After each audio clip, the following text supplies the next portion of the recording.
Assalamualaikum warahmatullahi wabarakatuh dan salam sejahtera semua. Apa khabar? Selamat datang ke channel Cikgu Fazliani. Baiklah, hari ini jom kita bersama-sama belajar modul 8.0 iaitu pelarasan pada tarikh imbangan dan penyediaan penyata kewangan milikan tunggal siri yang pertama. Okey, jom kita. Okey. Standard kandungan 8.1 perekonan asas tunai, perekonan asas akruan dan jenis-jenis pelarasan. 8.2 pelarasan akaun nominal. Standard pembelajaran 8.1.1 menerangkan pengertian perekonan asas tunai dan perekonan asas akruan. 8.1.2 menerangkan maksud pelarasan. 8.1.3 menyenaraikan jenis-jenis pelarasan pada tarikh imbangan. 8.1.4 menerangkan keperluan mengambil kira pelarasan dalam penyediaan penyata kewangan. Okey, standard pembelajaran yang berikutnya ialah 8.2.1 menerangkan maksud item pelarasan seperti pertama, belum terperoleh, kedua, belum terima, ketiga, prabayar, keempat, belum bayar. 8.2.2 menyenaraikan contoh-contoh item pelarasan untuk akaun nominal.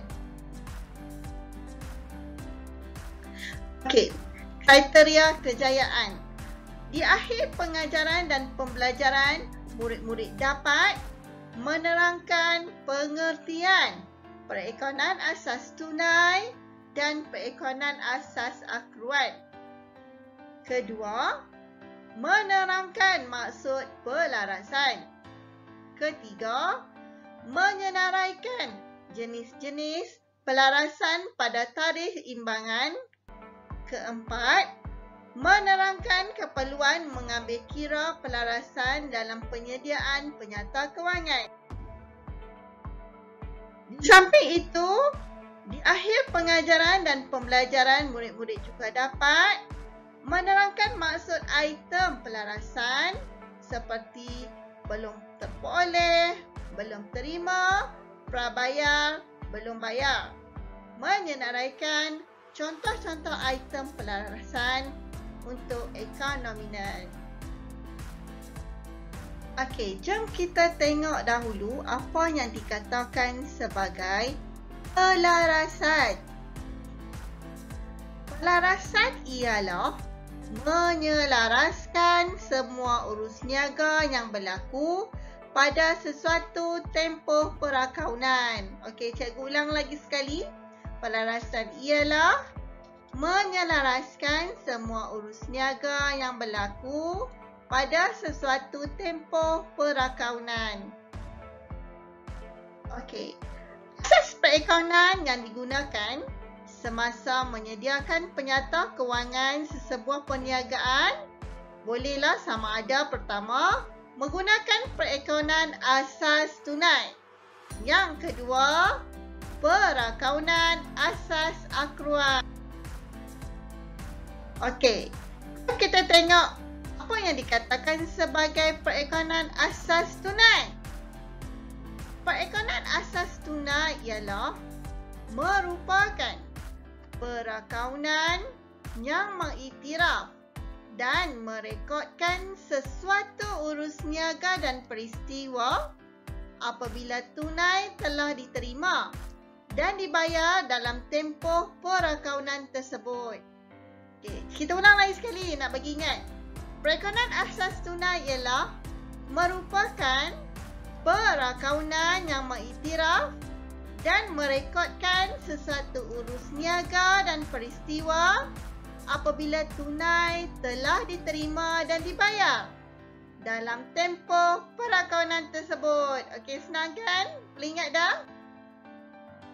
Apa yang dikatakan sebagai perakanan asas akruan? Sebut sama-sama, perakanan apa?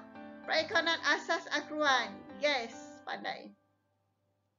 Merupakan perakanan yang mengiktiraf sesuatu urus niaga dan peristiwa apabila perkara tersebut berlaku dan direkodkan dalam tempoh perikanan berasaskan tempoh urus niaga tersebut berlaku.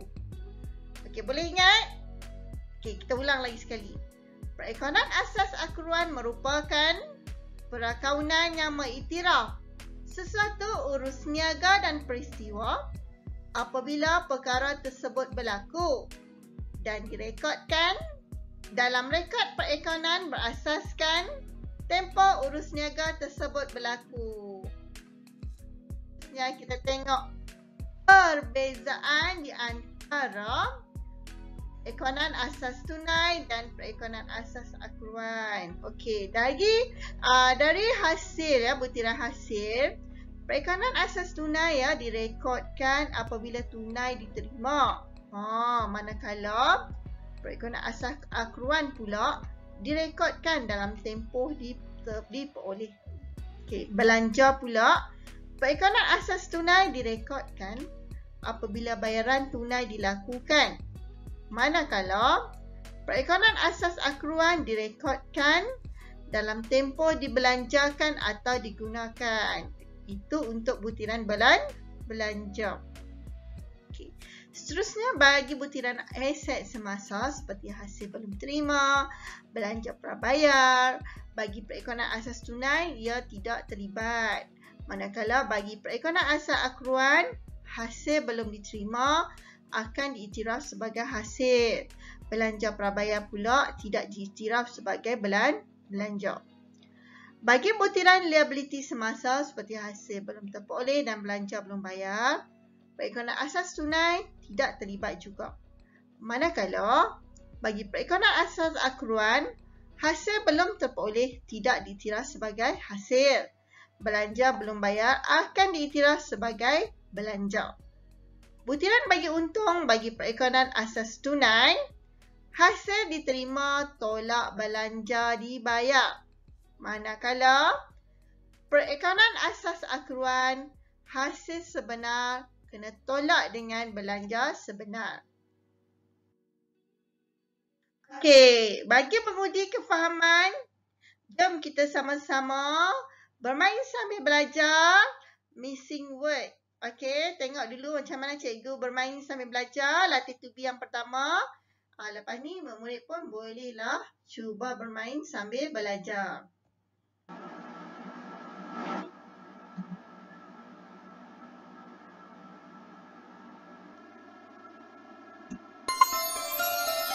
Okey, dia beri satu ayat. Merupakan perakanan yang mengiktiraf sesuatu urus niaga dan peristiwa apabila, okey, ada tempat kosong lagi, dan direkodkan dalam rekod perakanan. Okey, kat sini kita drag. Jadi apa yang cikgu jawab? Perakanan asas akruan. Betul ke? Perakanan asas akruan merupakan perakanan yang mengiktiraf sesuatu urus niaga dan peristiwa apabila perkara tersebut berlaku dan direkodkan dalam rekod perakanan apa? Berasaskan tempoh urus niaga tersebut berlaku. Betul atau tidak? Kita cek jawapan.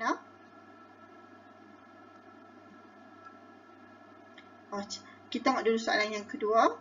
Ialah menyelaraskan semua apa yang berlaku pada apa perakanan. Okey, cikgu jawab pelarasan. Ialah menyelaraskan semua urus niaga yang berlaku pada apa? Sesuatu tempoh perakanan. Jom tengok betul ke tidak jawapannya. Ya, betul jawapan dia. Ni pun tadi tak sampai jawapan kan. Kita tengok betul ke salah. Ya, betul. Cikgu dapat berapa markah? Cikgu dapat markah 6/6. Skor yang cikgu ambil 6/6. Masa ialah 1 minit 22 saat. Jadi, murid-murid bolehlah bermain permainan ini sambil belajar dan dapat mengatasi markah cikgu dan masa cikgu. Okey, seterusnya.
Okey, macam mana nak bermain ni murid-murid?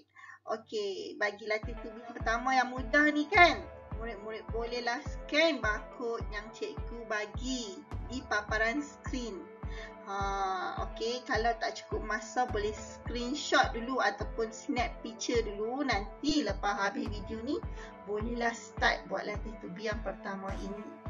Okey, pastikan ya murid-murid menaip nama juga sekolah dan juga negeri. Okey, contoh kat situ nama Tan Aili, SMK terbaik, contohnya negeri Kedah. Kenapa? Sebab ramai yang main, nanti cikgu nak tahulah siapa murid yang rajin tu kan, daripada sekolah mana dan negeri mana. Okey, selamat mencuba dah dan good luck. Baiklah. Boleh kita sambung? Boleh kan? Okey. Untuk pengetahuan semua, jenis pelarasan pada tarikh imbangan yang pertama kita jenis pelarasan ekonominal. Kedua, jenis ialah jenis pelarasan iaitu hutang lapuk. Hutang lapuk terpulih pembentukan hutang ragu. Ketiga, susut nilai dan susut nilai terkumpul.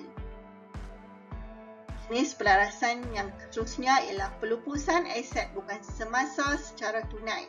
Okay, kita belajar sikit-sikit. Nanti video yang seterusnya, kita pergi yang siri yang seterusnya, kita pergi lagi, sambung lagi. Nah, hari ini cikgu hanya sentuh kepada ekonomina. Itu pun sikit saja dulu. Pengenalan. Nah. Jom kita tengok. Kenapa perlunya mengambil kira pelarasan ni? Terdapat beberapa maklumat tambahan yang perlu diambil kira. Contohnya dalam pengiraan untung, nilai aset dan liabiliti perniagaan sebelum menyediakan penyata kewangan. Keperluan mengambil kira pelarasan juga disebabkan pelarasan akan memberi kesan ke atas akaun perdagangan dan untung rugi serta penyata kedudukan kewangan.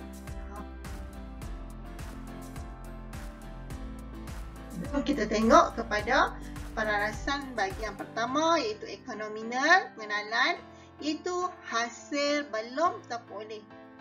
Hasil belum terperoleh ialah hasil yang sepatutnya diterima bagi tempoh perekonomian akan datang, tetapi telah diterima dalam tempoh perekonomian semasa. Kalau dulu-dulu kita panggil dia hasil terdahulu lah kan. Dah terima dah. Belum patut terima tapi dah terima dulu. Okey. Hasil belum terperoleh ini akan mengurangkan hasil yang diterima bagi tahun semasa. Direkodkan sebagai Liability semasa dalam penyata kedudukan kewangan. Sebagai contoh, komisen belum terperoleh, sewa belum terperoleh. Okey. Ya, seterusnya. Hasil belum terima. Hasil belum terima ialah hasil yang sepatutnya diterima tetapi masih belum diterima dalam tempoh perekonan semasa. Rekodkan sebagai aset semasa dalam penyata kedudukan kewangan. Sebagai contohnya ialah komisen belum terima, sewa belum terima dan lain-lain.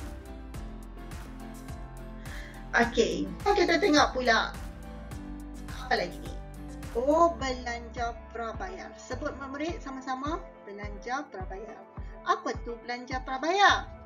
Belanja yang sepatutnya dijelaskan pada tempoh perekonan akan datang tetapi telah dibayar pada tempoh perekonan semasa.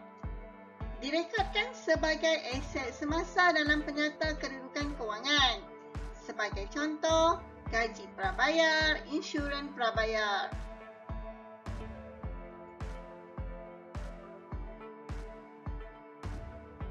Dan keempat ialah belanja belum bayar.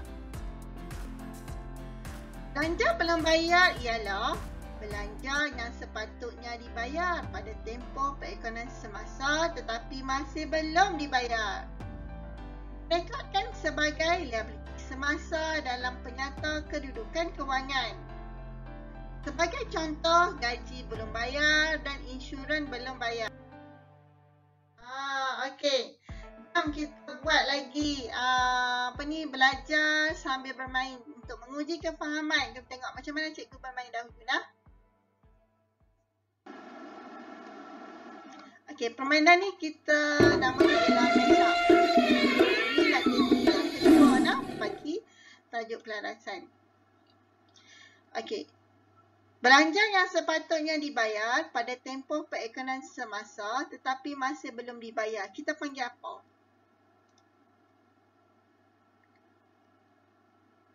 Siapa boleh teka murid? Belanja yang sepatutnya dibayar pada tempoh perekonan semasa tetapi masih belum dibayar. Okay. Kedua, hasil yang sepatutnya diterima bagi tempoh perekonan akan datang tetapi telah diterima dalam tempoh perekonan semasa. Ketiga, okey, cikgu jawab dulu. Oh, belanja belum bayar. Okay, kedua, apa dia? Hasil belum terperoleh. Hasil yang sepatutnya diterima tetapi masih belum diterima dalam tempoh perekonan semasa. Apa dia, mak murid? Cikgu betul tak cikgu jawab ni? Hasil belum terima. Keempat, belanja yang sepatutnya dijelaskan pada tempoh perekonan akan datang tetapi telah dibayar pada tempoh perekonan semasa. Jom kita tengok jawapan yang betul. Ya, betul cikgu jawab. Jadi cikgu harap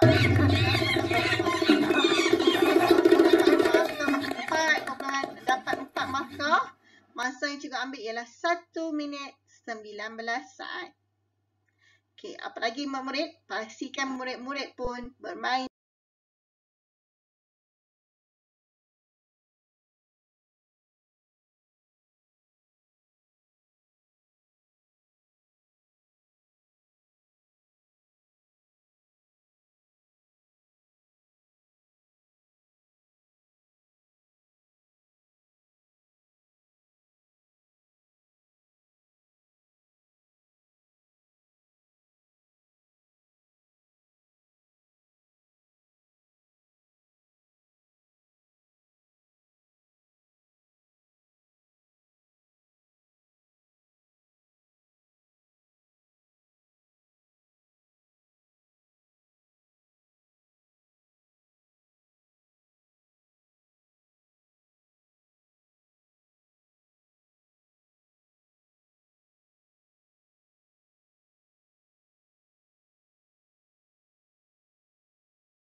juga permainan ni dapat dan mengalahkan markah dan masa yang cikgu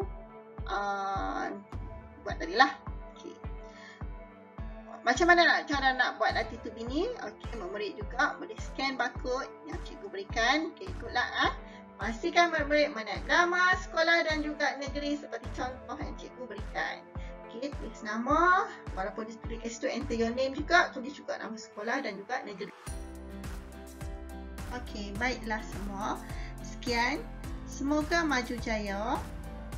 Semoga kita dapat bertemu kembali dalam video pelarasan siri yang seterusnya.